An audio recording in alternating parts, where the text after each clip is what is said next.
Hello amis Sagittaire, c'est à votre tour pour le tirage sentimental du mois de décembre 2022. Donc je rappelle que c'est un tirage général, ça ne parlera pas à tout le monde. Et donc pour les signes Sagittaire, ascendant signe lunaire, c'est une Vénus en Sagittaire. Le petit message du Ho'oponopono. J'arrête d'entretenir mes émotions douloureuses, nos émotions négatives nous font souffrir inutilement. Alors décidons de les transcender en amenant le pardon, la paix et l'amour dans notre vie. Alors, en fait, plus vous allez entretenir ce genre d'émotions et plus vous allez attirer à vous les mêmes personnes, enfin celles qui vont vous rendre encore plus dans ces émotions-là. Pourquoi? Parce que là, on vous demande quand même de travailler sur vous, en fait, sur vos émotions, sur l'amour, sur le pardon, sur la paix. Enfin, vraiment, essayez d'apaiser votre cœur, vos émotions, vraiment, que ce soit plus fluide. Vous voyez? Parce que en étant comme ça, non seulement ça vous fait mal, mais ça fait du mal aux autres également, mais surtout à vous-même. Donc là, pour l'énergie principale du mois de décembre au niveau sentimental, c'est la justice. Donc j'ai l'impression qu'il y a des personnes, alors ne le prenez pas mal, mais j'ai l'impression qu'il y a des personnes, alors soit c'est le karma qui va faire son rôle, voilà, parce que tout le monde n'est pas forcément bon, hein, on est d'accord, c'est comme ça. Et après, je pense que c'est par rapport à ce que vous avez vécu par le passé, et même que ce soit passé proche ou lointain, très lointain. Mais là, on vous dit vraiment d'essayer de travailler sur vous pour développer un petit peu des émotions plus gaies, plus gaies, plus heureuses, plus joyeuses. Pardon. Là, on vous demande vraiment de travailler sur vous parce que vous êtes un petit peu, on va dire, perdu. Là, pour l'oracle des 7 énergies, j'ai rencontre transformatrice. Alors, ça ne veut pas dire que ce soit vos rencontres sentimentales, hein, ça peut être des rencontres amicales, des rencontres passagères, etc. Mais ces rencontres-là vont vous permettre justement de travailler dessus. Alors, attention, c'est comme je dis quand je fais du coaching, moi je vais t'apporter des outils, mais je t'apporte pas une baguette magique.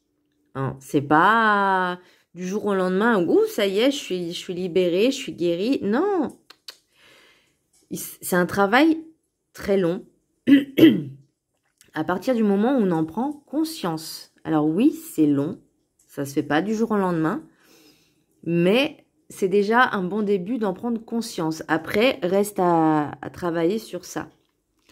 Pour le rêve du chaman, j'ai la boussole perdue, revenir à l'intégrité.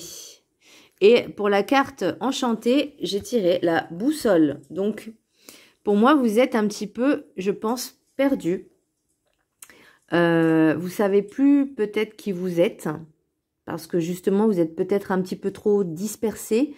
Vous vous reconnaissez plus au niveau de vous-même, au niveau de vos émotions, parce que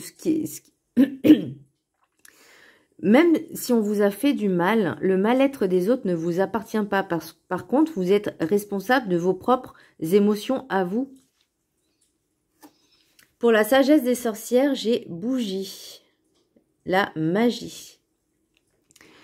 Donc là, en cultivant tous les jours un petit peu cette paix, ce pardon, cet amour, il y a beaucoup de méditations que vous pouvez faire tous les jours justement pour intégrer dans l'inconscient et le subconscient justement ce genre de sentiments. Et vous verrez que vous sentirez beaucoup mieux. Mais faites-le tous les jours et ayez aussi de la gratitude pour ça. Parce que même si on vous a fait du mal, c'est pour vous permettre, vous, de vous améliorer et d'aller de l'avant, de travailler sur vous pour être la meilleure version de vous-même à chaque jour, à chaque instant. Mais ça, faut en prendre conscience.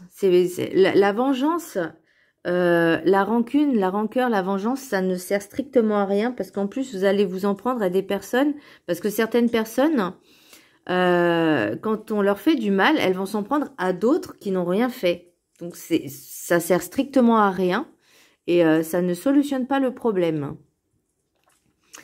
Pour l'oracle des miroirs, j'ai l'instabilité, voyage, séparation, maison, enfermement, retour, travail, bouclier, échec. Alors, par rapport, je pense, à vos émotions, oui, ça crée de l'instabilité vis-à-vis peut-être de votre couple. Alors, soit couple, soit ex-couple, parce que j'ai quand même la séparation. Donc, c'est peut-être... Alors, j'ai le sentiment que, comme vous êtes instable, ça a créé une séparation. Et là, en fait, on vous dit un retour à vous-même. Maison, enfermement, retour. Donc là, il faut vraiment, vous voyez, quand ils disent revenir à l'intégrité, c'est l'intégrité de vous-même, être pleinement qui vous êtes. Revenir aussi à l'essentiel, à l'essence, à votre essence à vous, voyez. Et pas de ce qu'on vous a inculqué, pas de ce qu'on vous a imposé.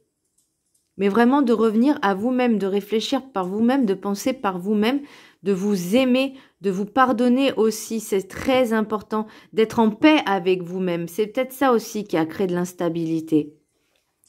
Et là, vous avez l'impression de vous vous réfugiez sur le travail, mais comme une protection, votre travail est votre protection, sauf que ça ne résout pas le problème en fait à l'intérieur de vous. Parce que le travail, ce n'est que matériel. Alors que là, on vous demande vraiment de travailler sur vos émotions, sur vous-même en fait. Voyez? Parce que vous n'êtes pas stable dans vos émotions, vous n'êtes pas équilibré. Là, on vous demande vraiment de retrouver en fait cette paix, cette harmonie déjà en vous pour pouvoir ensuite avancer et faire peut-être de nouvelles rencontres. Là, pour les rêves enchantés, j'ai les dés, la chance, le hasard, le puits et les pia-pia-pia. La mort, l'homme masculin, l'homme ou énergie masculine, pas jeune, mais bon, pas vieux non plus, vous avez compris. La montagne, le chien fidèle, les désirs, donc les arômes, et la croix.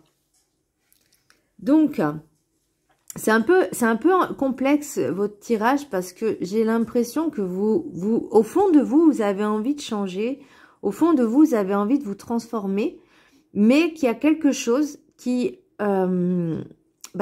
empêche en fait, parce que vous êtes tellement habitué à être comme ça que c'est compliqué du jour au lendemain de changer. Et ça, je peux le concevoir tout à fait, hein. Mais là, en fait, on vous demande vraiment, vous voyez, de créer cette magie, de continuer à avoir cet espoir, ce souhait, ces souhaits, sans écouter, en fait, peut-être les petites voix qui sont mauvaises à l'intérieur de vous. Vous savez, celle qui dit t'es incapable, tu n'y arriveras jamais, t'es nul. Enfin, ça, faut pas les écouter. Là, on vous demande vraiment de tirer un trait, de couper avec ce passé-là, de couper avec qui vous étiez avant, pour juste, vous avez cette force, hein. Pour moi, la montagne, vous avez l'impression que c'est insurmontable, alors qu'il suffit juste de la contourner, même si c'est plus long, le chemin est plus long, mais on y arrive. Ensuite, là, j'ai la fidélité, les désirs et la mort. Alors, vous êtes peut-être accroché, enfin, vous étiez ou vous êtes peut-être accroché à certains rêves, certains désirs, certaines envies qui sont pas forcément bonnes pour vous. Et là, on vous dit, ça suffit. Ça suffit. En d'autres decks, vous voyez, j'ai l'hérédité, j'ai la sexualité, j'ai l'argent, j'ai le contrat. C'est pas forcément dans des bonnes vibes pour justement travailler sur vous, parce que là, j'ai l'impression que c'est tout le vice, tout ce qui est vicié, vicié. Vous savez, au niveau des 7 péchés capitaux, vous voyez, là j'ai l'impression qu'il y a ça en fait, et c'est par rapport, alors l'hérédité, pour moi c'est pas l'héritage, c'est vraiment par rapport à une culture, à des ancêtres, parce que on vous a inculqué ça, c'est comment je pourrais dire, c'est entre guillemets valeurs, mais bon, pour moi, c'est pas des valeurs. Mais on vous a inculqué ce... Oh, je sais, j'ai pas le terme. Ce genre de choses, alors que c'est pas forcément bon, vous voyez. Là, si vous décidez de changer, vous aurez la tranquillité. On vous demande de prendre quand même cette distance pour faire les bons choix. Faites les bons choix pour vous-même, pas pour votre culture, ce qu'on vous a inculqué, ce qu'on vous a appris. Parce que peut-être que pour eux, c'était la bonne solution, mais est-ce que c'est la bonne pour vous? C'est ça, en fait, qu'il faut se poser comme question. Voyez? Là, on vous dit rencontre transformatrice. Donc, c'est les personnes que vous allez rencontrer. Les personnes que vous allez rencontrer vont vous aider à travailler sur vous. Ça ne veut pas dire qu'elles sont forcément bonnes dans le sens bienveillante, mais peut-être aussi que ces personnes-là vont vous mettre un peu entre guillemets, le retour de bâton de peut-être de qui vous étiez. Attention, je dis pas que vous êtes de mauvaises personnes, hein. Attention, ne déformez pas ce que j'ai dit. Parce qu'il y a aussi des très bonnes personnes qui peut-être dans des vies antérieures ont été pas forcément, n'ont pas eu forcément de bonnes actions. Et en fait, dans cette vie-là, vous avez le retour de bâton et c'est là pour prendre conscience que justement, il y a des choses à travailler pour se transformer. Donc, c'est quand même, je trouve, même s'il est dur, hein, votre tirage, hein, je trouve qu'il est assez dur, mais il est assez révélateur dans le sens où on vous dit, retrouvez votre intégrité, revenez à l'essentiel, revenez dans votre fort intérieur, travaillez sur vous, travaillez sur sur l'amour, le pardon, la paix. Retrouvez un petit peu cette paix intérieure en vous, soulagez votre conscience, vos émotions, et ça vous fera tellement, tellement, tellement du bien. Voilà mes amis Sagittaires, j'espère que ce tirage en tout cas vous aura parlé, enfin en tout cas j'espère pas pour le plus grand nombre, hein, parce que bon c'est pas quand même, c'est pas joyeux, mais c'est une ouverture pour du meilleur si vous travaillez sur vous. Après, ce n'est que des conseils, hein. Je n'ai pas la vérité absolue. Ce n'est pas un tirage personnel, individuel pour une personne. Mais voilà, prenez que ce qui résonne. Et vraiment, après, ça ne paye pas de mine de travailler sur soi, hein. Voilà. Eh bien, je vous embrasse très fort et je vous dis à très bientôt. Bisous.